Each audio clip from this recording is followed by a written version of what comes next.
Amenze, thank you so much for joining us. Now, you visited Evbuotubu firsthand. What struck you the most about what you saw and what you heard from the residents? How would you describe the atmosphere there? All right, thank you so much. The atmosphere there is quite heartbreaking. Honestly speaking, I had a personal experience driving in there. I thought I could drive into the community to, of course, do the report that I went there to do. But unfortunately for me, I had a personal experience. The bumper of my car actually pulled off. So we had to drop the car, park the car there.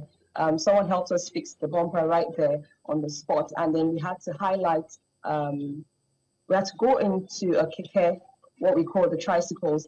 And that was what took us around the community. Most of the pictures or videos that you can actually see right there are videos of cars, buses, and of course, tricycles. A lot of persons who have personal cars tend to leave their cars, they park their cars, and they continue their journey on foot because of how bad the roads are. If you're not someone who is probably very used to that particular terrain, you may have your car destroyed just the way I experienced that day.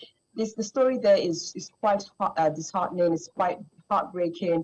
A lot of them are saying that they need the government of the day to actually come to their aid. They've written letters, they've protested, they've prayed, like one of them actually said, but still, over the years, nothing has been done. The only ray of hope that they actually saw coming through to them was basically when the previous government led by Godwin Obaseki actually commenced construction of work in that location. But unfortunately, the work was stopped abruptly. No communication was made to the community members as to why that happened. And of course, before he completed his tenure, he could not complete that project. So currently, they are hoping that the government of the day, of course, led by Governor Monday Ukweolu, would actually see to that area, would actually hear their cry.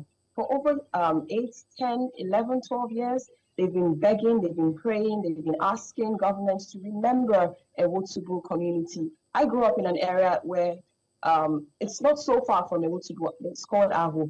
Now, Aho, when you want to board a bus going to Evbuotubu, you hear the bus drivers, you hear the conductors say, or calling out to passengers with the term Evbuotubu before water. That's before the water. There's a particular point in Evbuotubu where you get to, you have to come down from the bus. You have to alight the vehicle and use your foot to get to the other side of the road because the buses will not go beyond that point. That is how bad the area is.